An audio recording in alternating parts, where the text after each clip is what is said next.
Is there anybody listening? Is there anyone that sees what's going on? Read between the lines, criticize the words they're selling. Think for yourself and feel the noise. Good morning. Welcome back to the trailer park. Sorry, guys. Rockfin did not want to go off this morning. I had to keep throwing countdowns at you. Here's another countdown. I like that first one because it kind of gives you that 70s, womp, womp, womp, you know, the porn music. I think it's funny. I wish it was a minute long one, but how is everybody this morning? Hey guys, I'm going to need your help this morning because my best friend and engineer, Oz, is not in the chat. He is at the doctor. So let me know if my sound is bad, if I'm not in both channels, if I'm coming through on my camera mic. I check these things out, but you never know. You guys are always great at telling me if I'm effed up in a way. So it is Tuesday morning. That means we are on all channels, which is both the YouTubes, the Rockfin, the Rumble, the Twitch. We're out there everywhere. Thank you guys for joining me. Hit that like button and share this out. Lizzie, good morning. I see you hanging out. Popeye the Sailor, you're so sweet. Popeye's here. Yona's hanging out. Yona, you're doing some great work in West Virginia. Keep fucking calling those motherfucking poisoning cartels out because that's exactly what they are. Fred Edwards, good morning. Kate, I'll be here, but I'm sitting on the indoor rowing machine. Rowing machines were my favorite exercise, especially when I was younger. I used to have one when I lived down south, and I would sit and watch Rosie O'Donnell all morning and row. But rowing makes you so, it's just a full body workout. I totally agree. I love the rowing machine. If I had one, I'd be on it all the time. So that was over on the Rockfin. Our beloved Chanda is effing hot today. Aw, thanks. And let's see, who do we got? We got the Rockfin. The Rumble. The Rumble's been growing, guys. I love it that you guys are sharing it out, tweeting it, liking. I mean, we pick up 2 or 3 followers here or there. Do you think Rumble will replace YouTube? I saw a poll about that the other day, and 55% said yes, and like 34% said they don't know yet, like unsure yet was the choice or something. So more people think that Rumble's coming for YouTube than don't. You know, I don't know. I just see them capitulating if they do, right? They're all corporate ran. It's the way I kind of look at them, except for Rockfin. We do have some out there that aren't corporate ran. BitChute, if you could go fucking live, you'd be doing really good. So I'm going to try to watch my F words today. Okay. This is my goal, is to try to watch my mouth, but damn it, I don't have a filter, so it's hard for me. I got a great show for you guys. Oh my gosh. You know, my little name thing this morning says saw it coming, because we saw this coming, you know. We've been talking about it for over a year. We knew they were coming for your 401ks, your pensions. We've been screaming it, you know. This is controlled burn is what this is. And we're really going to get into it, break down. I got a couple of great opinions. I got Kim Iverson on the deck. I've got Joey Galloway and Richard Wolf. I think they're, you know, Richard Wolf's input is so important right now, I think. And I wish that he would get more airtime than he does, but I love Moats. Moats is a great show. If you're not following Joey Galloway over on Moats, definitely do. And of course, I got the best memes of the banking crisis. So we're going to go over those because, hey, in a time where we are under Orwellian censorship, for a lack of a better term, memes seem to be a way to get truth out, right? I mean, they can't stop a meme. Half the time, the algorithm can't grasp what the meme is trying to say. So it works for us. Let's get the mundane bullshit out of the way, guys. Let me bring up my deck real fast. There we go. There we go. I canceled StreamYards altogether. Even though StreamYards has one shot in it I really like, where I can do like a little me and then a bigger deck, almost like a news type thing with like what Jimmy does right next to him. But I don't have that with Restream. But we already paid a lot of money for Restream. So I'm just going to write it out till the subscription's over, and then maybe I'll go back to StreamYards. Everybody's bitching at me to move to OBS, which I can use OBS. I'm just not a big fan. So as you guys know, I've never really pointed this out, but I want you guys to see it. The back of are my cards, my thumbnails. You'll always see something that relates to trailer park, being, working class, being poor. I mean, I just try to make them realistic and the reality that millions of Americans are living right now in this country, right? So my cards will always stay that way. Fair use, fair use. God, no matter what we do, we are just getting smacked around by censorship and by copyright strikes. As you know, we bring a lot of music, especially to Beauty and the Boomer. Beauty and the Boomer this last weekend got us a couple of hits for a couple of different things. So if you've noticed that it's been edited, we had no choice to keep it up. We had to pull some of the music out of it, and that's just the way it goes. That's the risk we run to bring you guys the entertainment we do. So yeah, go out there, form your own opinions, do your own research. Definitely do your own research, because I come across shit all the time that I go, oh my gosh, I should report that. And then I go and I look for the source and I can't find the source. So always look for the source. Are other mainstream people covering it? And if so, who are they accrediting the sources to? That's my big thing. Time and date, when did it come out? I mean, I come across lots of shit and then I find out it's from like a year ago. Like I was going to bring you a bear attack. It was this bear in Yellowstone freaking going after a ranger, but it was from a year ago. So why the hell some, place is tweeting it out a year later? You got to check the dates on everything. We know that. You guys can buy me a coffee at buymeacoffee.com/trailer park. And I want to thank Maria. Thank you so much. I woke up last night in the middle of the night to a message that she had bought me 3 coffees. I appreciate it. You're going to help us keep one of our subscriptions going all for the next month, and that is our YouTube. I hate to have YouTube Premium, but I have to have YouTube Premium with the amount of content that we consume. And so it makes life so much easier. $25 a month, and actually that you can add friends and family. So like you can have 5 people that it just does away with YouTube commercials. I haven't watched a YouTube commercial probably since 2017. So thank you so much. That's what your donations go to. They help us keep the lights on. They help us keep the subscriptions going, and help bring us to you guys. So thank you so much. Of course, we're still using PayPal because they haven't completely screwed us yet.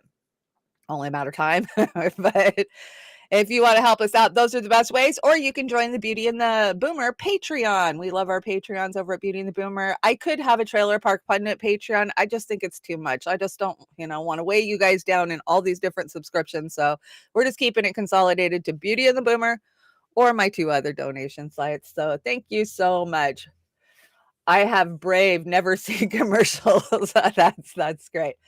Okay, guys, let's get started. Oh, let me get comfy, get my coffee. I got the whole damn fams with me this morning. Love my fam cups. Okay, let's start out with this day in history. There's some crazy things that happened on this day in history. So let's check it out. First of all, 1879, American physicist. Yeah, he's a physicist. That's what we'll call him. Albert Einstein was born in Germany. So happy birthday. 1883, Karl Marx dies. How crazy is it that Einstein was born on the same day that Marx dies, but like what? 4 years apart? Yeah, 4 years apart. That's crazy. 1964, of course, Jack Ruby is found guilty of murdering Lee Harvey Oswald. Well, we all know how that went, right? And on this day, 2018, another physicist, Stephen Hawking, dies at the age of 76. How is it so weird that Albert Einstein was born? Okay, Stephen Hawking dies on the day that Albert Einstein was born. Just weird. There's always these weird little things in life and history. I just found that weird. Oh, and there was one more. Vladimir Putin is elected, 2004. So this is when he won his second term. So they always said it was going to be a fluke, right? And then of course he won the second term, and now I don't know. He's just leader in term forever or something like that. I don't know what he is, honestly. I don't know what he's named himself. Okay, so that was your day in history. Let's check out headlines I don't care to cover. Headlines I don't care to cover. So, people who worship celebrities have lower cognitive ability, studies suggest. Wow. Are we shocked by that one? Not shocked. Of course, we had the Oscars this weekend. Oh, God. I remember a time back in the 90s, early 2000s. I lived for those award shows. Oh my God, I loved February and March.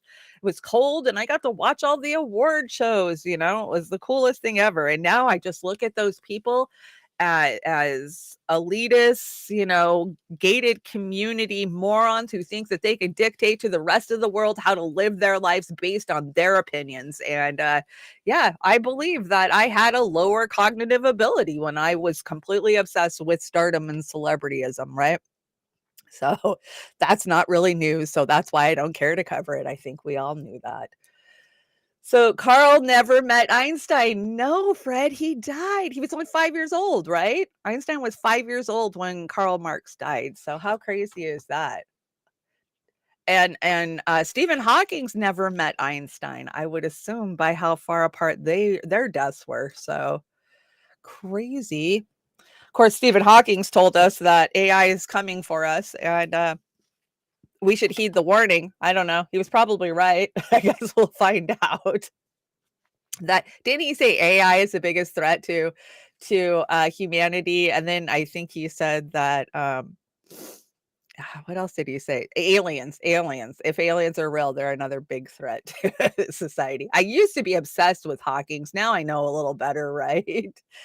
I used to be a little obsessed with Bill Gates too. I definitely know better now.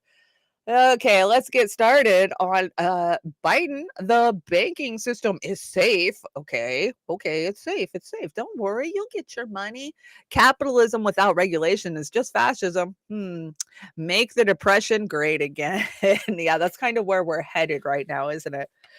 I mean, it depends on where you're at financially, I guess, if this is going to hurt you or not. So, more great memes. The CEO of Silicon Valley Bank, after selling 4 million worth of his stocks the day before the collapse. Now, isn't that a shocker? A day before the collapse, these guys are selling off stuff. You know, I brought a report on Saturday about how Jim Cramer over there on MSNBS was telling people just 3 weeks ago, like February 8th, buy SVB, buy SVB. I mean, we see this from these guys. It's a smash and grab. We've been saying it's a smash and grab, but this is a controlled smash and grab. And a lot of people have brought a lot of validity to the fact that that's what they're doing. This is controlled. But yesterday, there was a video release. Now, like I said, I do not know who the source of this video is. For all I know, it could be a deep fake, and that's the point, and that's why I'm bringing it, because if you know anything about Project Bluebeam, the whole base of Project Bluebeam is to have the American public so fucking confused that we don't know what to believe. Is it real? Is it not real? And this is the period of time that we're going into with the chats and the AI generated information that's now putting out there, right? I mean, they're saying that they're going to completely outsource journalists. So they don't need them. They've got the GPT chat. We've been playing with the GPT chat a good bit. Kind of creepy what it says and how it says it. And I think I've got some on the deck further down, but I want you guys to listen to this. This was supposedly Biden caught on a hot mic the day before yesterday, talking about how we just need to use the media to completely, control the narrative and tell the public what we want them to hear. So let's listen to it. You guys give me your opinion, deep fake or not. Like all the money's gone and a collapse is imminent. But we have to stay calm and think of ways to prevent a bank run so we can get ours. Let's ensure that all banks are flocking, talking with each other and sharing information in real time using the back channels we set up in October. And let's use the full force of the media to calm the public and to assure them that their deposits are safe. We may not be able to prevent a collapse, but if we work together, we can limit the fallout for us and preserve the continuity of government. So Jilly sent me that yesterday. Jilly, you are amazing. You are the mod Marvin. But I don't know. I couldn't fake. Yeah, so many people are saying it's fake. It's fake. But would we be shocked? I mean, this doesn't even have to come out for us to know that this is what they're doing, right? I mean, we can talk about Event 201 and how a huge portion of the exercise in Event 201 was controlling the media. I really think Event 201 was more based in trying to figure out how to control the narrative than it was with, their little play pandemic that they were rolling out, which just happened to be COVID 6 weeks before COVID hit the mainstream. But I don't know, deep fake. That's where we're at, guys. We're not going to know. We're not going to know. We've got to not just cognitive skills, but we got to be extra vigilant about everything we're seeing, everything we're listening to, everything we're reading. So I'll bring it to you, but I'm going to be honest. I don't know. I don't know if it's real or not. So that's the world we live in nowadays. I want to shout out the YouTubes. I haven't got a chance to do that. Letter symbol name. Good morning. Papa One, Shelly, welcome. John Kemper. Of course, Jilly Love. Jilly's here. I saw Jax. Jax is hanging out. Welcome, Jax. Still slaying it on YouTube like you always do. Oz the Boomer, you're home. How you doing, Oz? Let's meet up after the show. I definitely want to hear all the deets about your doctor visit. Who else is hanging out in here? I know It's Cold Fusion's hanging out. Thank you, Fusion, for always tuning in. I see you guys hanging out. Peace Dev. Good morning, Peace Dev. So yeah, I will shout you guys out again towards the end of the show when there's more of you in here. So let's keep going with this bank BS. What do we got here? So Biden's program for mass hunger and food stamps being cut back from 42 million. Now, I have been reporting this to you guys for 3 months, right? I've been telling you food stamp cuts are coming. How crazy is it that the food stamp cuts just happen to hit at the same time that the banks are having issues, right? I don't know. I find it not a coincidence. I find it intentional. And the same time that they're kicking mass people off of medical too. I'm getting kicked off medical too. And I can tell you, I'm already feeling this in our household, my mother-in-law lives with us, and of course she gets like $900 a month to live on. And then because they gave her an extra $50 or $60 they cut her food stamps. So $135 a month. That's what she is expected to live on. And that's not just her. It's from coast to coast. This is what our seniors are dealing with. And then, the way that they used to supplement that is through Meals on Wheels, right? You could get Meals on Wheels delivered to your house if you're over a certain age or if you have needs. And of course, Trump cut Meals for Wheels the first day he was in office. I didn't see Biden ever come in and fix that. Or, we know it's the uniparty. Biden doesn't give two shits about getting Meals for Wheels back out there. So it's sad. All of the fail safes that we used to have to feed the seniors in our country, we don't have them anymore, and we don't give a goddamn shit is what it comes down to. So a lot of people are going to be tightening up their belts this month and the months to come, right? The food banks are completely inundated where I am. I mean, the line now, the food bank opens at 1:00 on the days that I go. It opens at 9 on some days, but people literally are lining up an hour and a half before the food bank opens up. You just you get your car, because ever since COVID, now it's a drive-through thing. You used to go into the food bank. Now you just drive through. They're out in the parking lot just throwing food in the back of the car. But the things they used to give out, they're having to stretch further. They're getting less donations. I mean, I don't know how people are going to do it. And who is this going to hurt the most? This financial crunch. It always hurts us at the bottom the most, the fastest, right? Middle income, you guys are going to see this one. And because this isn't a grab for the poor. They already took all of our shit. They already took my 401k in 2008. They already took our houses in 2008. They already took from the poor. Now this is a grab for the middle class. And Amber and Oz and I have been screaming it for years now. They're coming after your 401k. They're coming after the equity in your houses. This is all that's left in our economy that they can literally take from us, right? Because they've inflated and faked so much that this is what's left. And I feel bad because the middle class is going to take this one on the chin the hardest, I believe.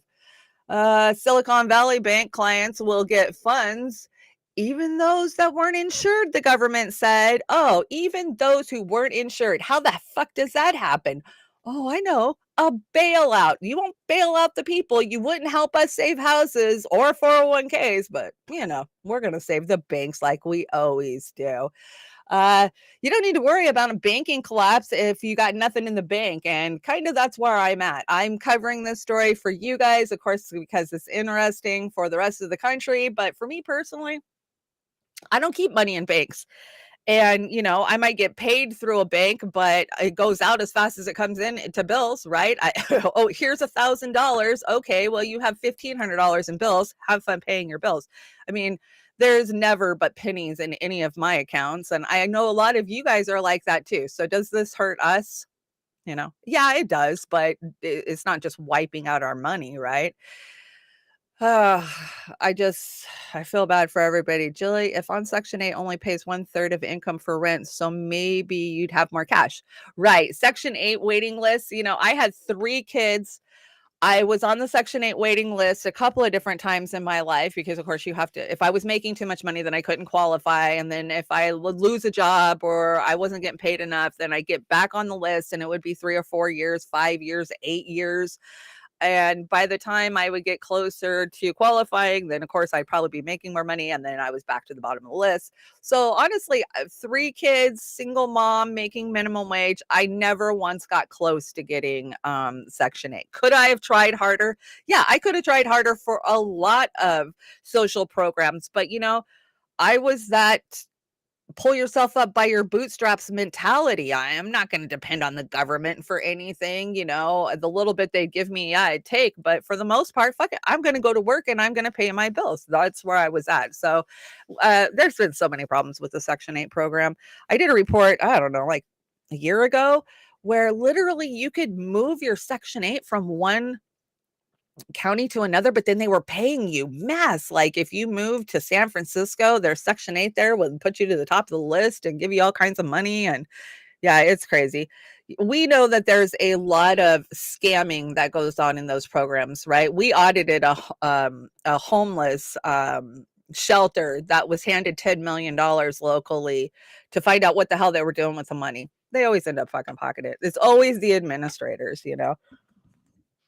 We know that. So, yeah, we got problems with all of our social safety nets. Okay, so let's hear what Richard Wolff has to say via Galloway's Moats. And yeah, Richard Wolff, he's been the man to watch for a long time when it comes to the economy. And 9. And the great question this weekend, rattling New York City, where I sit, and the whole country, is how bad will this get? How long will this last? How many other banks are hiding the same situation that can no longer be hidden by the bank in Silicon Valley, which has, I assume been liquidated? It's out of existence. It's utterly bankrupt. This is a sign. No one should miss it. It comes 3 or 4 weeks after another failure of a private enterprise or of the government regulation to keep us safe. That was in the little town of East Palestine, Ohio, when a private profit railroad cut corners on safety, destroyed a community, thereby exposing that the government supposedly regulating them has been captured by those it's supposed to regulate, and so it doesn't do its job. But this has happened over and over. It's an endless repetition of a fundamental flaw in our system. You cannot have the social welfare protected if the people charged with doing that have a private profit objective, which is a higher priority for them. That contradiction has never been faced and never been resolved, giving us an endless series of these kinds of breakdowns, which will ramify. Well, that was a bad cut. It cut him right off at the end, but he's right. This is controlled, right? We know that this is controlled because we haven't seen a ton of other, we've seen Signature Bank and a couple of others, but If you listen to anybody who understands what the fuck is really going on, this is a controlled teardown and grab of the crypto, right? Crypto is a direct, it's a direct, how would I explain it?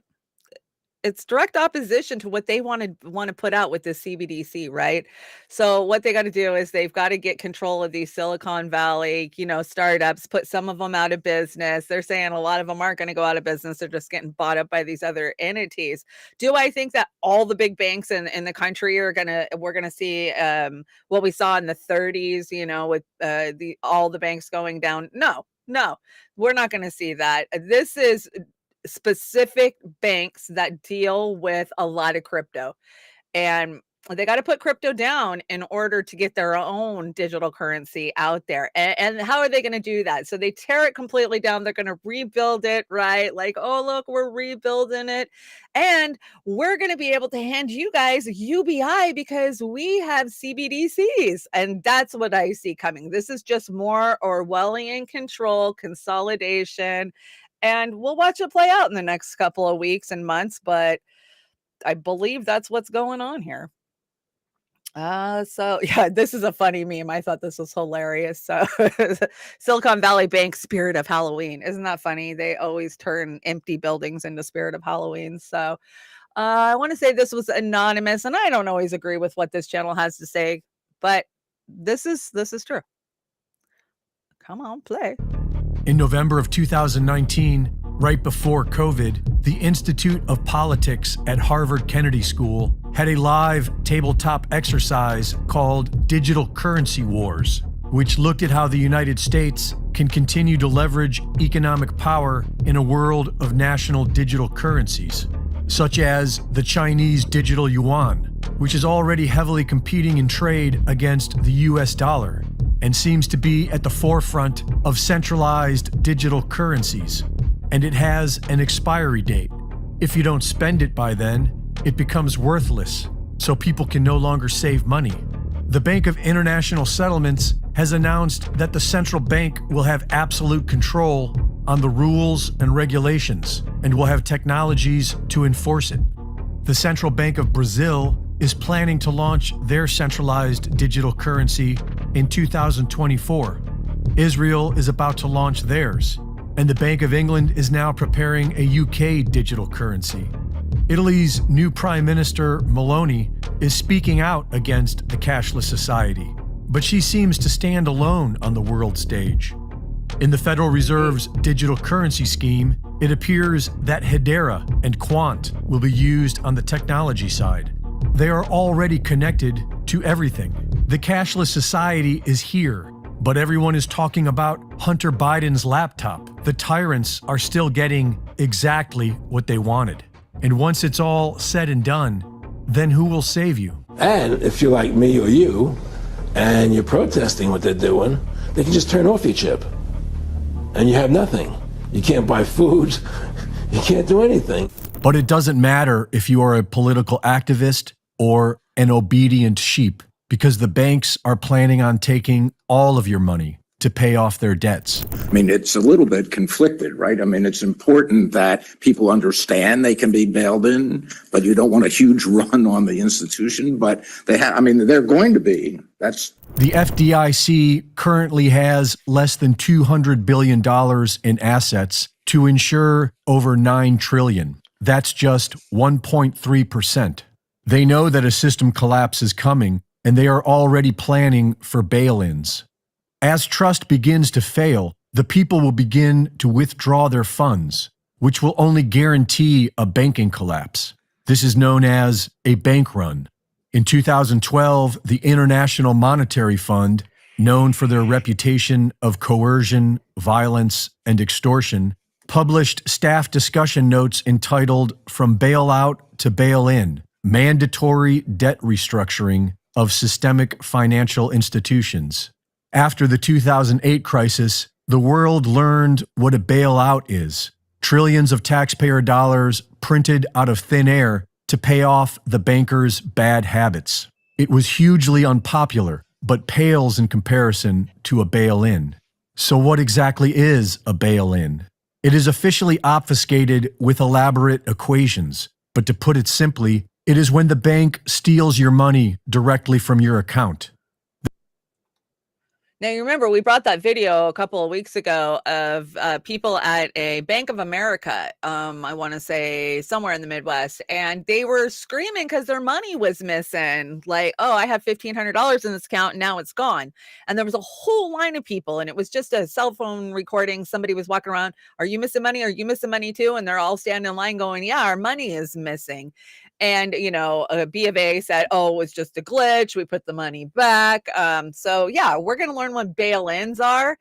And let us not, I don't know if you guys heard this, and I didn't bring the report, but the petrodollar took a hell of a hit the last couple of days. And that was because China and Saudi Arabia are coming together to be friends again. They got over, the whole fighting in Yemen and all of that. So they're friends and they're going to gang up on us. And you don't hear American media talking about that. You don't hear how all of these other countries have decided, you know what, we're done. We're going to start trading petro in Chinese currency or, in other currencies. So this is the Great Reset. We've been calling it for a long time. This is just another phase of it. And that's where we're at. So bail-ins. Yes, bail-ins. And of course, I had to bring Kim Iverson's opinion of this because I think that she's got it right on this. And when Kim's got it right, Kim's got it right. I don't always agree with Kim, but she's right on this. So let's check it out. To help them out when needed. One question we should be asking is, why didn't the Fed do it for this solvent bank this time? Why did the Fed let this solvent bank fail? Again, it wasn't because this bank made risky investments or bad loans. This bank bought bonds, lots of them, from the Fed. Now, the Fed has the power to pick and choose when to help a bank and when to let it fail. And this was a bank with good assets and great clients. In fact, the biggest banks, the very banks who are the shareholders of the Federal Reserve, coveted the clients of SVB for a very long time and wanted nothing more but to gain Silicon Valley's business. And now they can, because Silicon Valley Bank is gone. Now there will be further consolidation of smaller banks into the larger ones, making it all that much easier to roll out a central bank digital currency and social credit score for us. Exactly. In DC, absolutely. Iran and Saudi Arabia brokered peace by China. Exactly. And that's what I'm talking about. And that's how they crushed the petrodollar, right? They've wanted to crush the petrodollar forever. They've got the opportunity. And Kim's right. People think that, oh, well, the banks were just taking money and pocketing it, the CEOs, but that's not what happened. These banks bought bonds. They bought from the Fed. And so if anybody is to blame for what's going on right now, it is obviously the goddamn Fed. But that's not what'll ever be told or talked about, right? We know that. Lizzie, that's a crazy story. Disclosure Disclosure TV, if you don't know who that is. They've always been labeled as misinformation, but I find them, credible from day to day. Russian fighter just struck a USAF MQ-9 Reaper drone over the Black Sea, reports the U.S. European Command. So there you go. It only takes one little spark to start a fire, and that's one hell of a spark if you look at it that way. Oh, I want to go back and look at that meme. The Jim Cramer meme. JP Morgan is a fortress. Yeah, I don't know. I go against anything that guy would have to say. Oh, he seems to be totally full of shit. Oh, Bernie had to weigh in on what's going on. And you guys know, Bernie's Bernie, and Bernie only knows one trick. And that trick is blame Trump. And so that's exactly what he did. March 12th, Senator Sanders on Sunday issued the following statement on the Silicon Valley Bank. Let's be clear. The failure of Silicon Valley Bank is a direct result of an obscure 2018 banking deregulation bill signed by none other than Donald Trump. Then I strongly opposed. 5 years ago, the Republican director of the Congress Budget Office released a report finding that the legislation would increase the likeliness that a large financial firm with assets of between $100 billion and $250 billion would fail. Unfortunately, this is precisely what happened. During the debate over the legislation, I said, are our members so short that we learned nothing from 2008's Wall Street crash? Have we learned nothing from the savings and loans disasters of the early 90s? Or the thievery of Wells Fargo over the last couple of years, or dishonesty of Equifax, or the accounting from Enron. And yeah, so Bernie goes on to say, I told you guys so, I told you so, I told you so. And yeah, it's the Trump administration that created this bill. So I love that Elizabeth Warren tweets out, bank failures are a direct result of leaders in Washington's weakening the financial rules. In 2018, Donald Trump signed a law rolling back critical protections. I fought these changes and I warned the banks would run up a risk. I wish I was wrong. And I love Eric G. I don't know who he is. He says, shut the fuck up. Bill Clinton signed the repeal of Glass-Steagall Act. That alone has allowed these banks to act like casinos. Ever heard the parable about the boy who cried wolf? Trump, Trump, Trump. Trump is all your commies cry. And yeah, all the Dems, classic, out there screaming about Trump, but they don't want to talk about Obama and refusing to put regulations out that would have stopped this in 08. We knew he wouldn't. We knew they didn't, but we have been screaming. I mean, you could go back and look at everything Bill Clinton did, everything Obama did. They did the same shit. It's a uniparty, and stop blaming the left or the right. They're both doing it. It's crony capitalism. They reached out. They took your money. Willie Bragg, so glad to see you in the chat. Welcome. Yeah, we're just bitching about the bank. So, I had to bring you guys a united spot, because if we don't make light of this, what else are we going to do? We're just sitting here watching the world burn. So let's laugh about it.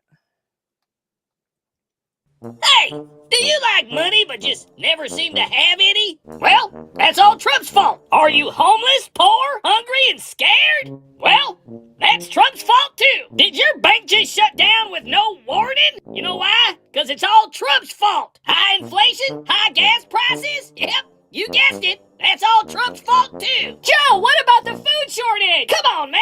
That's totally Trump's fault. And the stock market crash? That's Trump's fault too. Listen here, folks. The border crisis, the $75 billion to Ukraine, my low approval rating, Hunter's laptop, World War I, World War II, and World War III. Yep, you guessed it. It's all Trump's fault. That's right, people. Everything that's going wrong in America, it's all Trump's fault. Not a joke. So when you're homeless and hungry and living on the streets, when CPS takes your kids and you end up in jail, do the right thing and blame Trump. It's what Jesus would do. Trump's fault. It's all Trump's fault. And yes, I understand, Fred. I'm so tired of the every Democrat's a commie bullshit. So exhausting explaining establishment Dems are not communists. I know, right? World War IV as well as we know it. Absolutely, indeed. That's where we're at. I think I might have a couple more memes on this, and then we'll move on. Let's see. Medicare for all, bailing out the banks, right? All we wanted to do was take care of the people, but F you, you're evil. Wait, it's bank collapsing season already? I still have my train derailment decorations up. And yeah, this is what it comes down to. Look left, look right, look over here. Don't look behind the curtain. So that's where we're at. We're going to keep an eye on this banking failure. Like we've said for a long time now, we knew this was coming. We knew this is just more of the great reset and them getting control. They've got to get control, and they have to do it with these central digital banking currencies that we see coming. And yeah, I have had to contend with cashless fucking problems a couple of damn times in the last month, and it's pissing me off. So I traveled to Seattle to go protest Fauci and to protest the war, right? And I couldn't even ride the rail in downtown Seattle because you can only use a card to get on the fucking rail. And I I have cards, and yeah, I can put money on them. It costs me money to put money on them. I use them when I need to. But for the most part, I'm a poor person. I carry cash. You know, my father-in-law was, he was a Jew. He was a Polish Jew, and he was direct immigrant. He came here, you know, before World War II. He fought in World War II. He was actually shot in the chest. He had like a cannonball-sized hole in his chest where he got shot. And he just pounded it into me. You know, I was young, 18, 19. Don't use credit. Do not use credit. That is how they control you. You don't want to be a part of their credit system. Always use cash. That way, if you're buying something, you have the cash for it. You can afford it. You own it outright.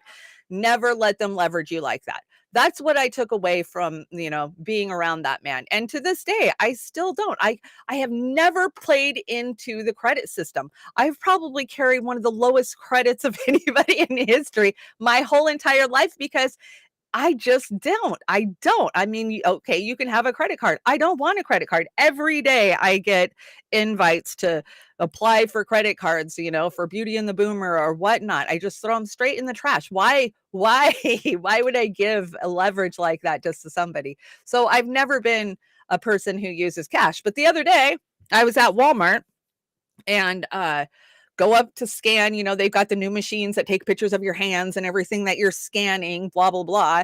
And they just updated the machines locally here. And so I start scanning my food, my whatever. Of course, it's a split sale because I'm going to use the SNAP EBT to cover the food portion of the sale that's on there. And then the household stuff I'm going to pay cash for. So I pay for the food portion and now it gives me my balance. It's like $40. You got to put $40 in there and the whole sale will be over. It won't take my money. It won't take my money. It won't take my money. So we're standing there, what the, you know, yelling at the Walmart employee who stands over you and doesn't actually work, who just watches you work. And he's like, oh, well, that machine doesn't take cash. And I'm like, well, where does it say anywhere on this machine that it doesn't take cash? I don't see a little foldy thing at the end that says card only. I don't see a sign that says card only. It's not flashing a color that tells me it's card only. You're supposed to just be able to fucking guess that it doesn't take cash.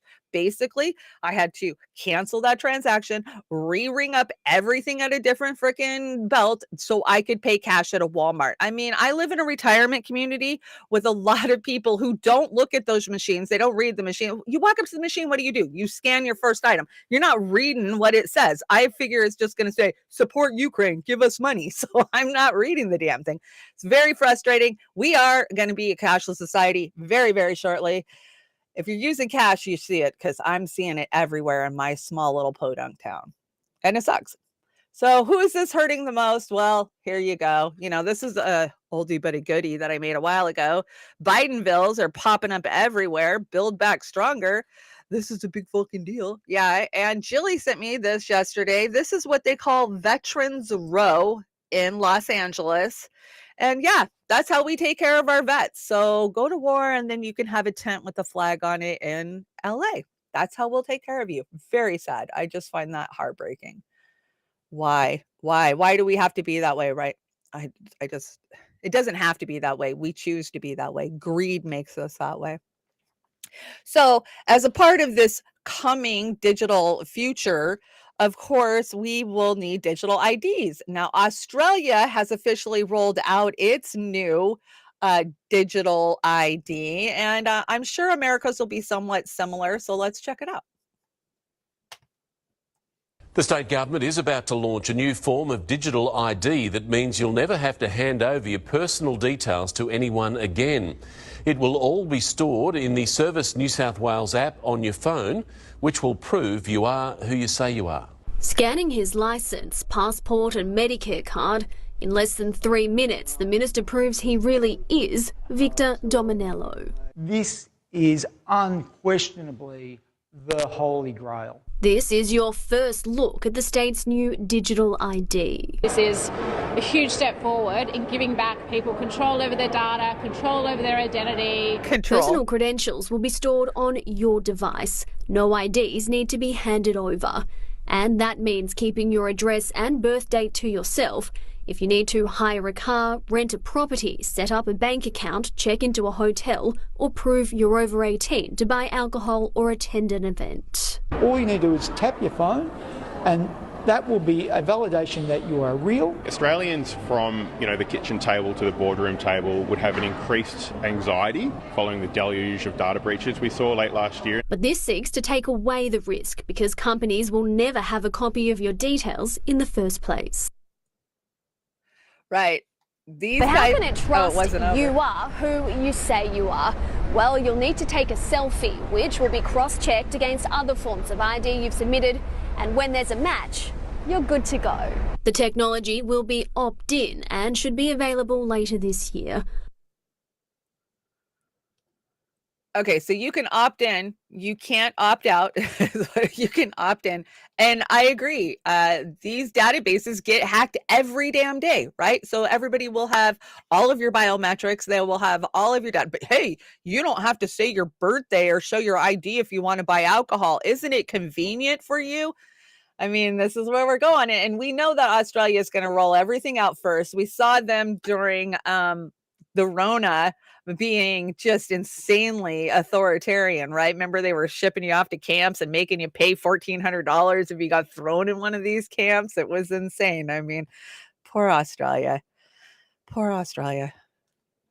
Okay, let's move on to the election. I got a couple of things on that. So Biden expected to okay Alaskan oil project, a blow to his green base. And of course, this is the Willow project, I believe is what it's called, the Willow Oil Project. Yes. So Biden's going to approve this, and movements like the Sunrise Movement are losing their shit. And I just had to tweet at him like, we warned you guys. We told you. His history told you. His record told you. But oh no, you thought you could push him left. Remember, that's what they told us. When we went after the Sunrise Movement for endorsing Biden, they were like, oh, but we're going to push him left. I know you guys remember that. What a crock. Let's see what else is on this one. So, oh yeah. Marianne Williamson is shocked. I tell you, just shocked. Over the fact that no more drilling on federal lands, period. And then he just approves the largest drilling project being considered on federal lands. Are we shocked after what we saw during the DAPL pipeline, right? Are you shocked? That was Obama. Obama sent private security forces to beat down a Native American tribe over oil. Do you guys not remember? It was Obama who actually opened Alaska up to drilling. Trump. Somehow we got to blame this on Trump. I'm shocked they're not blaming this on Trump. They just haven't figured out how to do it right, I guess, is what it is. So one theft, two theft, red theft, blue theft. It's all the same. Yeah, Dr. US. It's the Uniparty. We know it's the Uniparty. And I just get so tired of the whole left, right, Trump. This isn't Trump. This is your beloved Biden doing this. And why is he doing this? Because Iran, China, and Saudi Arabia just got together to beat our ass on the petrodollar. And we need that oil up in Alaska to fucking compete. And people need to wake up, because just because we need to save the environment. I mean, in the same breath, MSNBC or CNN will report the largest chunk of ice just broke off the ice shelf. And then they're like, oh, and Biden's going to do some drilling in Alaska. Not a big deal. I mean, that's the reality of the media where we live. This one's just funny. Check this out. So I can't stop looking at the picture of Sarah Huckabee Sanders signing the child labor amendment and comparing the adults and children's expression. Look at those kids. It's like they know they just got put to work. Oh my gosh. Did you see the one with her? I don't think I brought it, where she's sitting in a dress, cross-legged. You don't want to see it. You don't want to see it. So I didn't bring it. But yeah, Uniparty. There you go. There's the Uniparty. Oh, this one's a great one too. I think I got this from Revolutionary Black Network. And yeah, Green Party abandons oppositions to NATO. So members of the Green Party of England and Wales have voted to abandon their longstanding position on NATO. Prior to the vote, the party's policy stated that NATO is not sustainable mechanism for maintaining peace in the world, and said that the Green Party would take the UK out of NATO. Well, now they don't believe that. No, not at all. So yes, this is the UK, but they've lost their fucking minds. They have lost their fucking minds. Oh, so apparently NATO is now a sustainable mechanism for maintaining peace in the world, according to the Green Party of Wales. So, and just a couple of reminders, if you're progressive, the road to your movement inside the Democratic Party leads to a graveyard. Yes, Shama. And I think the Democratic Party has learned a valuable lesson and is ready to adopt a much more progressive agenda. This is one of my favorite kickbacks from 2016. Yeah, they learned nothing as the progressives, did they? They learned nothing. But hey, let's vote for Marianne Williamson. Oh, this is kind of a gross story, guys. So I try to bring you guys some environmental stuff. I haven't heard anybody talk about this. There's millions and millions of dead fish on the south coast of Australia. It's getting so bad, they're literally bucketing them up and taking them out by the tons a couple of times a week. So this is an ongoing issue that they're having. But why are the fish dying? Never once in this report do they even address why the fish are dying. So let's check it out. 2 months on, millions of dead fish continue to wash up along the state's south coast. It's causing a stink for local businesses, with visitors staying away in droves. It's the dead fish phenomenon that should have been flushed out weeks ago. You got to wash the fish sauce off you when you come in. But at Middleton Point today, this well was pumping. Dozens of surfers out this morning keen to get a wave after avoiding the area for months. Well, there hasn't been much surf, so when there's an opportunity, you grab it. And if you step on the fish, their guts squirt everywhere, and it's disgusting. There was some good waves, though. Middleton's been one of the worst affected beaches, where millions of juvenile European carp have been flushed out of the Murray Mouth and into the sea, the stench putting tourists off. It's hurting local businesses desperate to cash in what should be peak summer season. We weren't alone. The surf hire companies down here were experiencing a significant downturn. We just haven't had people in. With the March-long weekend and Easter around the corner, they're pleading with tourists to come on down. This week we have got some good winds and some good tides for moving the fish, so we're optimistic that things will look good for next weekend. It remains unclear how long this stinky situation will stick around, with locals fearing it could take months before the fish are completely flushed out. None of this is perfect or easy, so we'd ask for a little bit of patience from visitors in particular. The Department for Primary Industries has been handling the situation since mid-January. Since then, contractors have undertaken 7 cleanups, removing close to 20 tonnes of dead fish, and plans are in place for another cleanup tomorrow.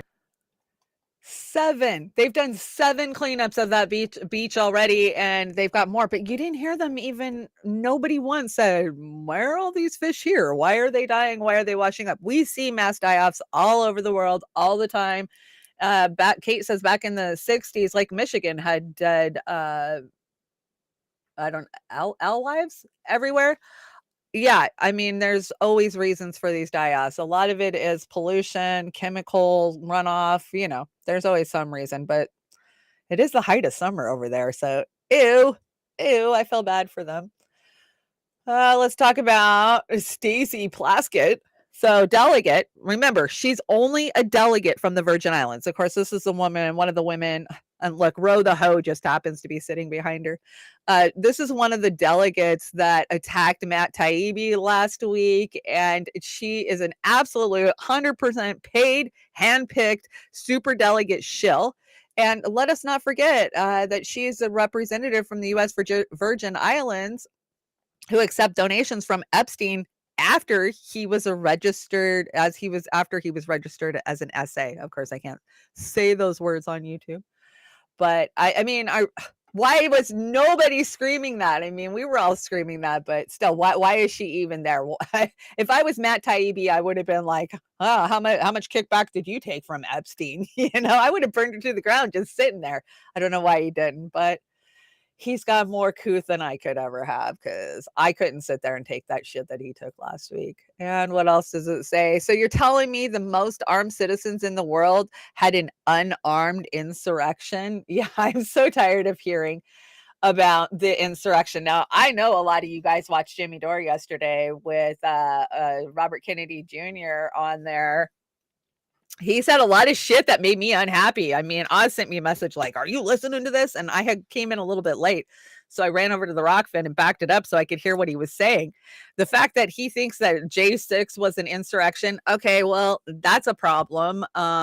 There was just problem after problem that he kept saying. I mean, the fact that he thinks that he can work within the Democratic Party, obviously you know nothing. It makes me sad because I think he's just another career politician. Do I think that he has a chance with the voice that he has? Yeah, he's a Kennedy. Of course, he's going to get a lot more stage time, debate time, and interviews than, say, a Bernie Sanders. But like I told Oz, he says anything that's worth a shit, the CIA will just kill him like they did his whole family, sadly. I mean, I love that he goes after Fauci. I love that he calls out Big Pharma. And, I'll definitely be watching his campaign. But I don't think that there's any candidate that could come forward where I would just jump on board like I did for Bernie Sanders, give up my whole life, give up every spare penny I have, travel to every meeting, every event that I can get to. I would never do that. There isn't one candidate out there that I would do that for nowadays. Absolutely. I mean, I'm trying to think. Yeah, I'll support Jimmy if he runs, but does he have a snowball chance in health? No, I don't think any of these guys do, because as we found out, because of the Jared and Elizabeth Beck lawsuit in Florida in 2017, the DNC has the right to go into a smoke-filled back room and choose their candidate. We don't choose, guys, and they get to play around with the primaries all they want. As we come into 2024, we hear a lot of BS of what the Democrats want to do with the primary. And why is that? So they can control it. They've had a lot of problems the last 2 times out controlling shit that was happening in real time, and they're planning for that now. So this next one's going to be even worse than the last 2, and we know it. So he had a chance to get mercied. Yeah, mercied for sure, DC. How's it going, DC? How's my sound today, DC? Let's see. No, yeah. Shocker. This one's a shocker. So AP, Pfizer buys Sagan for 43 billion and boosts access to cancer drugs. Now I got to be careful because I'm on YouTube. Maybe Pasta and I'll get into this on Thursday, but how ironic that a whole bunch of people are going to get cancer in the future, maybe from something that they implemented, and now they own a bunch of good cancer drugs. It's just a coinky dink. It has to be a coinky dink. That couldn't be intentional, right? Sad, but the elitist take from RFK. Yeah, of course I'm going to back what RFK is saying, especially when it's going after Fauci and Big Pharma and shit. But you got to have a full picture for me to get on board with you anymore. And I don't think anybody who plays in this system I can get on board with. Absolutely not. I got another one here from Revolutionary Blackout Network. So this is the DOJ says marijuana use, which Biden thinks should not be a crime, nullifies the Second Amendment. You hear that, Yona? You ain't got no Second Amendment right because you smoke the ganja. Even as the president bemoans the injustice of pot prohibition, his administration insists that cannabis consumers have no rights to arms. You have no rights. So let's see. Nick says, as red states continue to legalize marijuana, you have Jim Crow Joe that is using marijuana as an excuse to disarm Americans and rob them of their Second Amendment right. What do you think? Well, I'll tell you what I think. I grew up in a house full of domestic violence and alcoholism, and every time Daddy would get drunk, that fucking gun would come out. And, as a 13-year-old child, I wrestled loaded shotguns out of my father's mouths and hands when he was completely blackout drunk. I was a staunch advocate about Second Amendment rights, up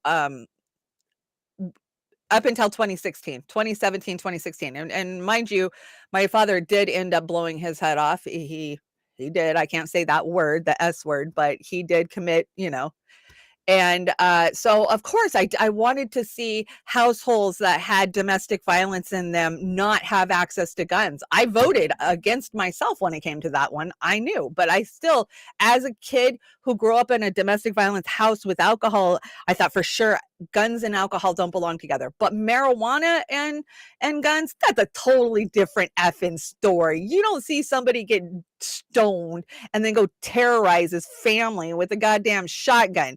No, you don't see that at all. You see them sitting in front of the fridge or Netflixing and chilling. I just don't think that there's any comparison. And for the Biden administration to make a comparison like that, they're out of their effing minds. That one pisses me off, right? As an avid marijuana user, I completely think this is BS. So fight back, guys. You know, I used to be all about, oh, we got to take guns and we got to regulate them, and we can't have assault rifles. You're only hunting people with nope. I don't say a goddamn word anymore. And they reach out to me constantly. I used to actually go down to Olympia and testify in front of our house over these issues, and absolutely not anymore. I will not. I think every American should have a right to the Second Amendment to bear arms. I don't care. I just think at this time and place that we're at in history, now is not the time to be pulling people's rights away from them. And I thought this was interesting. Let's check this out. Let's see. Global antidepressant use per 100 or per 1,000 people. Look at that. The U.S. has the highest. Isn't that insane? Number of people out of 1,000 people who use antidepressants. So 110 Americans use antidepressants out of 1,000. What is that percentage wise? I'm not good with percentages, but that's like at least over 10%, right? Denmark's up there, Canada's up there, Australia. Why Iceland? What's going on with you guys? Why are you so depressed? I thought you guys were one of those good, like, you know, happy places. That one kind of confuses me. Why Iceland? I guess maybe it's cold and depressing. I don't know. I just thought that was interesting. Hey, good morning, Amber. What's up? If MK guns use was legal and the government couldn't experiment on us, we would have a lot less mass shootings. Probably. I'll have to check out that link. If you guys are over in the Rockfin, I see a bunch of good links getting dropped over there. I always go check it out after the show and make sure I don't miss anything you guys are sending me. So let's talk about Elon. Is Elon going to run for president? Can Elon run for president? So there's a lot of channels out there that are clickbaity because they're out there saying Elon's going to run. So let's watch this, and then we're going to talk about, can Elon really even run? It's important to note that a presidential campaign is a long and complex process. It's not a decision that should be taken lightly.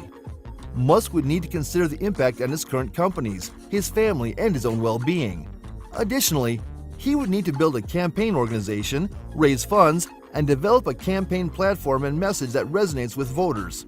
It's also worth considering that the speculation around Musk's candidacy is just that, speculation. And until there is an official announcement, it remains uncertain if he will indeed run for president in 2024. It's also worth considering the potential impact of a Musk presidency on the environment and energy policy. Musk has been a vocal advocate for renewable energy and has been instrumental in the development of electric cars and the advancement of solar power. As president, he could potentially push for policies that promote sustainable energy sources, such as solar and wind power, and invest in research and development to reduce dependence on fossil fuels. Thank you, Kate. You know, I watched this whole 8-minute long video, like, oh, Elon gonna run? And then I start thinking about it, I'm like, wait a minute. He's not even a fucking American citizen. He hasn't been naturalized and he wasn't born in America. Of course, he is South African and Canadian. His mother was Canadian. His father was South African. So yeah, total BS, a clickbait. Don't buy it. Do I think that he would run if he could run? Oh, much like Arnie? Heck yeah. I think Arnold would have ran if he could have. And I do believe that Elon would have ran if he could have. So we'll keep an eye on it. If he gets naturalized, I don't know. Can he even do that if he gets naturalized? Or you got to live here for so long? I don't know what the rule is. I know you got to be 35 and you got to meet all the criteria, but he does not meet the criteria currently. So no, Elon will not be running for president. So stop with the clickbaity shit over on YouTube's, guys. Oz, did you put this on the deck? Because I swore I was saving it for Beauty and the Boomer, but that's okay. We'll show it tonight. We were going to use this for fashion this coming Saturday, but I'll show you guys tonight. How crazy is this? This, of course, is Fashion Week. And they brought out the Robo Dogs to hang out with the models.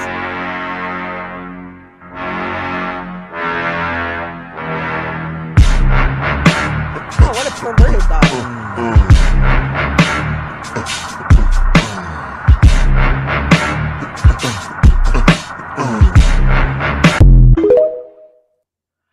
So that is just programming, guys. That's all that is. That is, hey, like the Robo Dog, he's kind, he's cool. They get the elites like, oh, hey, I saw it at a fashion show. Yeah, they're really cool. So just more warming you up to the coming state, right? I watched a video the other day. I think it was in China, and all these people are walking up, and there's a robodog like standing at this entryway, and most of the people don't even acknowledge it's there. They just walk right past it, like they don't even see it. But then there's like a couple of people who are freaked out by it, like whoa, whoa, whoa, like what is this robot dog here?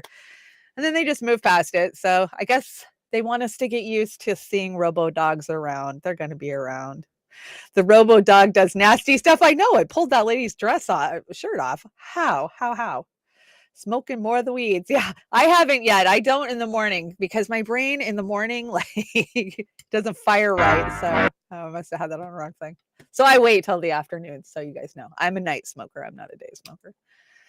Let's see. Adobe has developed software that can detect Photoshop in an image. Uncanny. Look at Engage the Mind. NASA's losing their shit. Now, if you don't know what this is a reference to, of course it is a reference to the moon landing, because there's supposedly a lot of Photoshop and a lot of messing with those. And my retirement plan is the total collapse of society. I don't know who's selling that shirt, but that is a great shirt because that's definitely my retirement plan too. Like, hurry up already.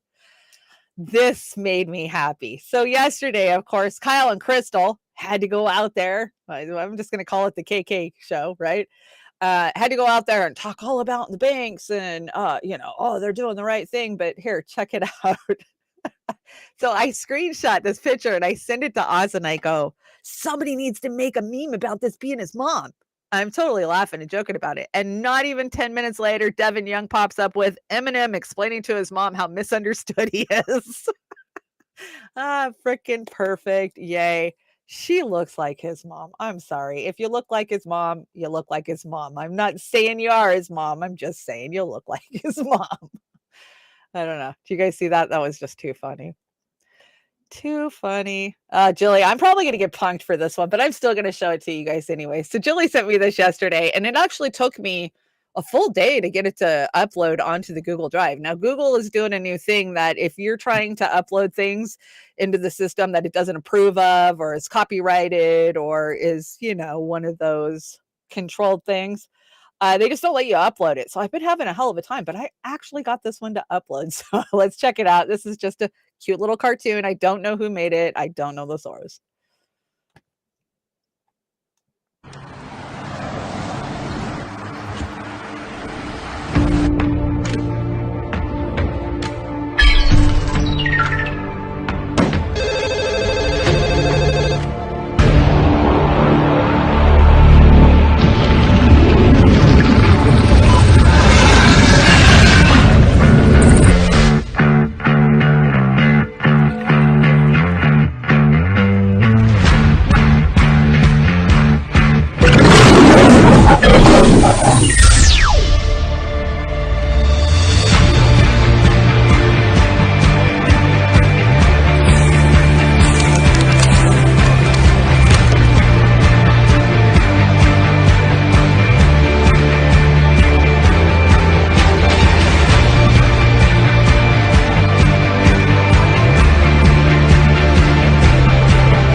That was a great little cartoon. The images of them just dropping those people into the grinder. I mean, that's very powerful because they're willing to sacrifice their people, our people, right?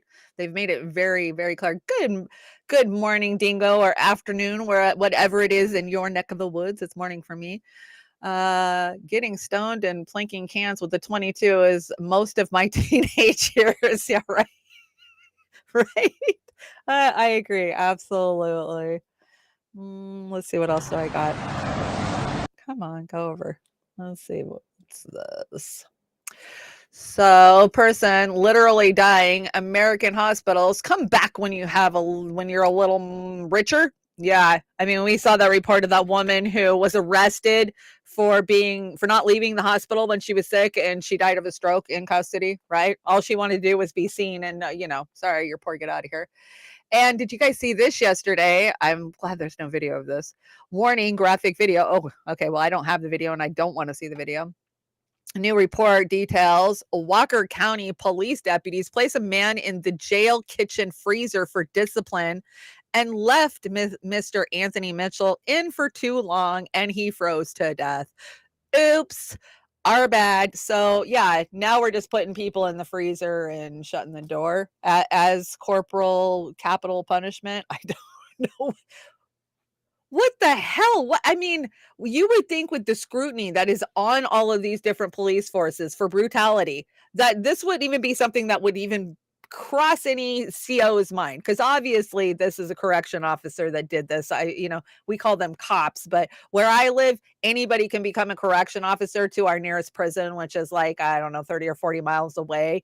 And yeah, you can make $15 an hour, and I think the training class is maybe a week long or something. I mean, literally, they're begging for COs in these private prisons that fuel a lot of that's one of the biggest employers in my area is our private prison. So I'm gonna guess it was a CO who did it. That's just terrible. It's heartbreaking, and why I hope the family sues the shit out of them for wrongful death. I mean, that's what I'd be doing. Jilly, I think you sent me this, and I found it most interesting. Let's see if I can see it. I need to find glasses, though. Oh, I got glasses. Because if you guys can't read it, I definitely can't read it. So he says, hi, Chat GPT. If a 50 meteor asteroid, hit space on Valentine's Day in 2046, how will that affect my dinner plans at Rouse? Because, of course, you can ask the Chat GPT anything you want. And, I keep telling you guys that I believe that this comet's going to hit us in 2046. They know it. And that is why they are on a deadline to get human consciousness uploaded by 2045, which is why the Elon's just been speeding along with his Neuralink transplant. Of course, we've heard some horrific stories about him killing multiple animals just because they just hurried up and embedded the neuro or the noids in their heads, and yeah, they're hell bent to get there. I hear my cat screaming. So as an AI language model, I must begin by starting that I can't predict the future with certainty. Now that we've got the bullshit out of the way, holy macaroni, if you and your date are planning to have dinner on Valentine's Day in 2046, you might want to make it an extra special one, because there is a chance that both of you will be meeting your ultimate demise. So yes, this is what the Chat GPT has to say. As Douglas Adams once wrote, the ship hung in the sky in much the same way that bricks don't. In other words, an asteroid impact of significant magnitude would be an incredibly destructive event. And unfortunately, there's always a chance that such an event can occur. Now, I don't want to be the bearer of bad news, but the fact of the matter is that the world is going to end. As Adam wrote, the planet has, or rather had, a problem, which was this: most of the people living on it were unhappy for pretty much most of the time. It seems that we humans have a talent for making our own problems. Eventually, those problems will catch up with us. However, that doesn't mean we should give up hope. As Adam also wrote, I'd far rather be happy than right any day.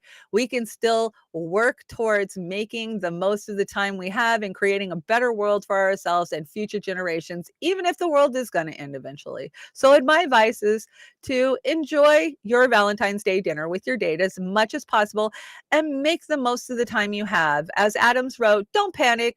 We can still live our lives to the fullest, even if we know that the world is going to end. So there you go. Pretty much ChatGPT says, yeah, it could end on Valentine's Day in 2046, but hey, you can't live your life in fear. So go out there, enjoy life, and be happy. But I love this where he says, I'd rather be happy than right. I mean, that's part of the problem we're seeing nowadays, right? I'd rather be happy than be right. Oh, what was that meme on that one? The older I get, the more you realize how precious life is. You have no desire for drama, conflict, or stress. You just want good friends, a cozy home, food on the table, and people who make you happy. And that is the bottom line, isn't it? And I have all of that. I don't do drama. I am the drama-free zone, man, because I live drama for so long in my life now. It just gives me anxiety if there's drama. And you guys are the best friends to ever have. I have the greatest, smartest chat on the interwebs. So I think we all find a little peace in it. What is this? So, oh yeah, just a reminder. I see people responding only the way they were programmed to respond. They don't even know that their actions are in response to the programming. Oh gosh, that's not so true. So sad. And just a reminder of all of the different generations. We talk about it a lot. The post-war generation, that's the silent generation. That's Bernie's generation, right? And I didn't know there was 2 boomer generations. Did you guys? Boomer 1 and Boomer 2. So are you a Boomer 1 or a Boomer 2? Let me know in the chat. I just thought that was crazy. And why is there no Gen X 1 and Gen X 2? So confused. Apparently Boomers got an extra 20 years. This is a great story. And it actually cites Noam Chomsky. But anyway, so crows know something, a big thing. Scientists find crows are capable of recognition, a cognitive ability that we to be unique to humans. So this article went on to talk about Noam Chomsky, of course, linguist Noam Chomsky, and how he has always said that it's only humans that can do that, right? Maybe 1 or 2 other species out there. I think one was not a monkey, but a chimpanzee or something like that. So I've always known that. You guys know I love crows. I'm always talking about crows. So I had to bring you guys that. Of course, crows can recognize stuff. I absolutely believe that. This is a funny story. So pig escapes, terrorizes entire town, and then craps in the cop car. Become ungovernable. Absolutely, gritty is the way. That is a hilarious story. Oh, we all get free. What does Oz the Boomer say? Oz says, super chat, we all get free on August 23rd, 2026. What's August 23rd? You're going to have to enlighten me, Oz. What is that date? What am I missing? I don't know what that date is. And this is a great one. So, yep, that exists. Gardening enthusiast attaches a machete to his favorite plant, which is controlled by the plant's inner electoral noises, gives it the ability to defend itself. So don't piss that plant off, man. He's got a machete. You will Jason yourself. Oz, the day after my birthday. Okay, so August 22nd is your birthday, P Stuff. Happy birthday when it comes around. I don't know what date. August 23rd, 2026. What comes August 23rd, 2026, Oz? I'm so confused. Anyways, I just thought that was a great story because, there's so much evidence out there that plants have feelings and, they threw them out a window 100 times and they were scared. I mean, there's just so much. So yeah, let's give all the plants machetes and they'll just do away with us. Give the trees some too. Okay, I got one more United spot for you guys before I get out of here. Let's see. You guys know I love the Adam Schiff ones. The United spot Adam Schiffs are my favorite United spots. So let's check it out. Welcome back to the Late Night Colbert Report! Welcome to the show, Adam. Thank you. And congrats on your new book. Thank you. Everything in it is true. Yeah, right. Great book, though. I love fiction. Thank you, but it's all true. Sure it is. Hey, look, I just have one question. Okay. Why didn't you put the Standard Hotel in the book? That would have been awesome. I mean, you shouldn't have called the book Midnight in Washington. You should have called it Midnight at the Standard Hotel. Well... And how come you didn't have the whole fake whistleblower story in there? Now that would have sold some books. The made-up whistleblower, the Kremlin, you making up stories and then saying you were just being sarcastic. I mean, that's gold. Well, my book is more about Trump. Trump is yesterday's news. Nobody cares about Trump anymore. They want to hear about you. Your book is more important than Earth. Thank you. So, what happened at the Standard Hotel? I ate some pasta And? I ate some hot dogs, but that's it. Come on, you can tell me. Nobody even watches this show. Well, So you ate some pasta and hot dogs? Yeah? And? And Adam, you love hot dogs and pasta, right? Yeah? I bet you're thinking about hot dogs and pasta right now, aren't you?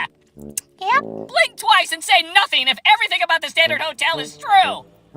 So, why didn't you put it in the book? Because it's all Trump's fault. I knew it! It's always Trump's fault, isn't it? Wow, we got a lot of boomer ones. I'm going to call you guys the first boomers. We got a lot of first boomers out there. We love our boomers. That's why we're Beauty and the Boomer, right? I mean, I think we have a different perspective. Oh, we've got a boomer too out here too.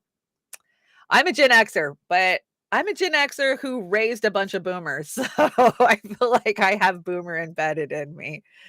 Let's see what else. Oh, Oz, that's your birthday. Of course, that's your birthday. I know when your birthday is. I was just thinking the 2026 thing, like what's happening in 2026. So yes, of course, Oz, the Leo.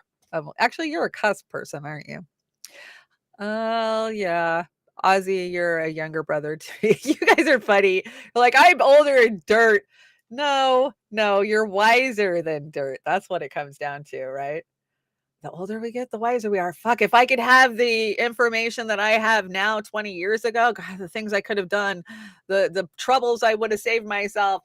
Chris Foster's a Gen Xer too. Love my fellow Gen Xers because, man, we had it tough, right? We did. We didn't get coddled like the damn boomers did. We just we were the latchkey kids. We got told to get out there and take care of our damn selves. And we did. And we have. So yeah, I do believe that the Gen Xers are the toughest generation on the planet right now. And that's just no lie. That's just the way it is.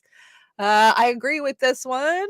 So it didn't start with gas chambers. It started with one party controlling the media, one party controlling the message, one party deciding what is truth, one party censoring speech and silencing opposition, one party dividing citizens into us and thems and calling on their supporters to harass them. It started when good people turned a blind eye and let it happen. We always say that, right? And good people do nothing. That's how we get where we're at. I absolutely agree with that. And since nobody's talking about it, I will talk about it. I've talked about it every show that I've had. Just to note, there is an anti-war protest that is going to go down Saturday in front of the White House, March 18th, at 1 p.m. If you are on the East Coast or if you are in DC, please go down there and support. I mean, I don't know the organizers. I don't care. It's an anti-war protest and I'm anti-war. So, I remember a time when there was just protests and you didn't like who's organizing it. And, I don't like what that person said. So I'm going to hate the whole organization. Like, come on, knock it off, guys. We need to come together or they're just going to annihilate us. They are annihilating us. You guys like my background pic? That's kind of like my mobile. I have a big deck on my mobile like that. So it kind of reminds me of it. Not my mobile, but close enough. Let's see. Here's another reason I don't want to get behind any candidate out there so far is I don't hear anybody talking about Julian Assange. And, Trump had a really rousing rally this week, from what I understand. And he talked about a lot of good stuff. He really did. A lot of things we talk about. But did he talk about Julian Assange? And did he free Julian Assange when he could have? Did he pardon Julian Assange when we begged him to? I mean, he wouldn't even have been president if it wasn't for Julian Assange. I truly believe that in my heart of hearts. And so I ain't getting behind no candidate that ain't behind Julian Assange. Please, guys, let's write Julian Assange. Let's get him some letters. Send him some hope, because that's all we have in this world is hope, right? You have fear and you have hope. And he has had to endure so much. So let's get him some letters. Let's support him. I know there's a bunch of events coming up. Amber, I saw your email, but I haven't had time to read it. So yes, I will get those out as soon as I know when and where they are. But we got anniversaries coming up. I know that there's there's things planned on the other side of the country. Hopefully the West Coast can catch up. Uphill both ways. Yada, yada. Yeah, for sure, Yona. Or DC. And I think that's it, other than my song. So let me shout my chats out real fast. Yeah, this show was a little bit shorter. I don't, it's everything's banking, right? They just take us from one narrative to another narrative to another narrative. And this week it's going to be all about banking. So unless you guys wanted a 2-hour show on what we already know is going on, there's no point, right? We're not getting much information about Ohio and the poisoning of the East Palestine people. Is, you know, this is just the way the media is. So we're going to do our best to try to bring you guys other stories than just what the mainstream bullshit is. Romo, welcome. Ronnie Graham, so glad to see you hanging out in the chat. We love our Patreons. Thank you so much. Yona, thank you so much for joining us. Fred Edwards, thank you for sharing and tweeting us out like you always do. DC, Amber, I'm definitely going to check out. Here, let me hear that link so I can see it. I hit the link and open it, and then I go look at the link after the show. So you guys can always drop links to me. I will check them out, or you can send them to me on Twitter. I am at Chanda-Masta or Trailer Park Pundit. Thank you guys so much on the Rockfin for joining us. Let's see, who do we got over on Rumble? I love our Rumblers. You guys are in the other chats, but thank you just for coming in and supporting our Rumble, because just to have people over there, even if you're in 2 different places and you're chatting somewhere else, we appreciate you over on the Rumble. It helps get our numbers up, get our views up, get our follows up. Rumble's a weird place, man. I mean, I heard that you can't even find Rumble shows on Rumble. It's hard to find stuff on Rumble. Let's see. You know, you guys, I got to tell you, Kate, Oz gave me a heart attack on Saturday night because we did that bit on the synagogue where the guy is saying I support, Palestine, and they're screaming at him visceral hate, just like, F you, die, get out of here. It was terrible, right? And I really didn't make a comment about my stance on it or anything. I just said it was terrible to see such visceral hate. And at the same time, you guys are like a minute behind us. This morning, you guys are definitely a minute behind me because the Rockfin took extra time to launch. So that's why the chats are not up to real time with us. It takes a good minute for you guys to drop your message and then to get to us. So we see a message. We're 2 or 3 segments down the road, and we see a message from Kate saying, I'm going to have to unfollow you, Shanda. And we're like, what? No way. We can't lose Kate. What did we say? What did we do? Obviously, we just misinterpreted it. But yeah, you gave us a slight heart attack behind the scenes in the green room the other night. We never want to offend you. If you ever have a problem with us, come to us. I mean, we definitely will talk it out. I mean, if you don't agree with something we say, that's cool, man. You're allowed to disagree. That's the problem with this country. You're not allowed to disagree anymore. So yes, always, if you disagree with us, that's cool. Reach out to us. Say, hey, you guys got this wrong, or tell us why we got it wrong. We're more than willing to have that conversation with people. So yeah, it was a small heart attack, Kate. I thought that you hated us for 2 seconds. So we don't ever want our peeps to hate us. Let's see. It is Tuesday. So what do we got going on? I think we'll probably have a combo some point today. Maybe. I don't know. Hopefully. And Pasta and I will be back to Hell and Back on Thursday. He reached out to me this week and said, I'm back. So join us Thursday. We are only on Rockfin and Rumble on Thursdays and Fridays because YouTube can't handle the truth. So the next 2 shows, you'll have to catch us on Rockfin or Rumble. And then, of course, we'll be back for Beauty and the Boomer. We took a couple of hits on Beauty and the Boomer this week. So if you see it's kind of chopped up, it's the best we could do to keep it back up and online. So it's Taco Tuesday. Guess what? I'm having tacos today. I didn't plan that, but it just seems to work out that way. Oh my God, snark. I'll have to go back and see what I was making fun of. I know, Kate, right? Because I'm looking at it and I'm like, no, she's just being funny. She's just being funny. And I'm scrolling and I'm like, well, she says right here she loves this and she loves that. I'm like, I don't think she's mad at us. Like, it's just that easy to be confused in the chats, right? Especially because it's behind time and whatnot. Jilly Love says no convo couch today. Oh, that's a bummer. Okay, well, who are we watching today, guys? Send me some videos. I don't know.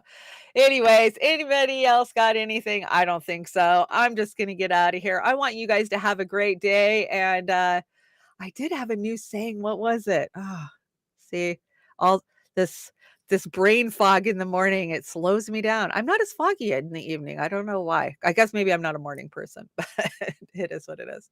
So you guys, thank you so much for joining me. I got a great closer. It is 2 Against 1. It is a cover of Danger Mouse and Jack White. I love this song. And this is kind of how I feel when we're in the media space, right? It's 2 against 1 always. So you guys take care. Don't let the man get you down. And I will see you on Thursday for To Hell and Back.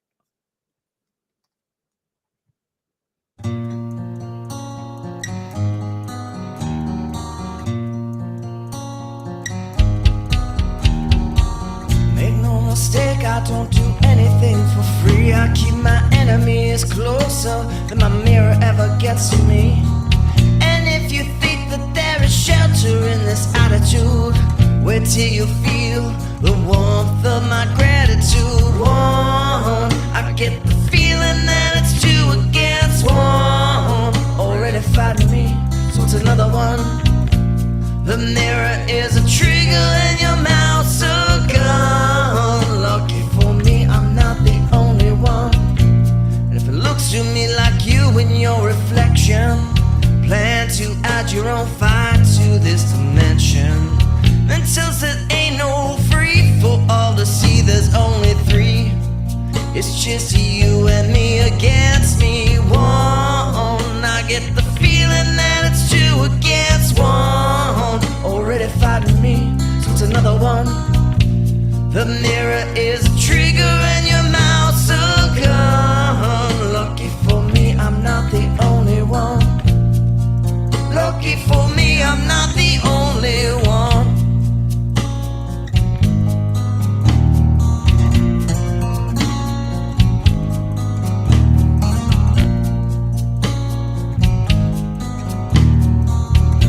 Your foot's on to sick 1,000 yes men, brand or break into the middle of this little plan. Then there's a plan to hear me say that I won't play around.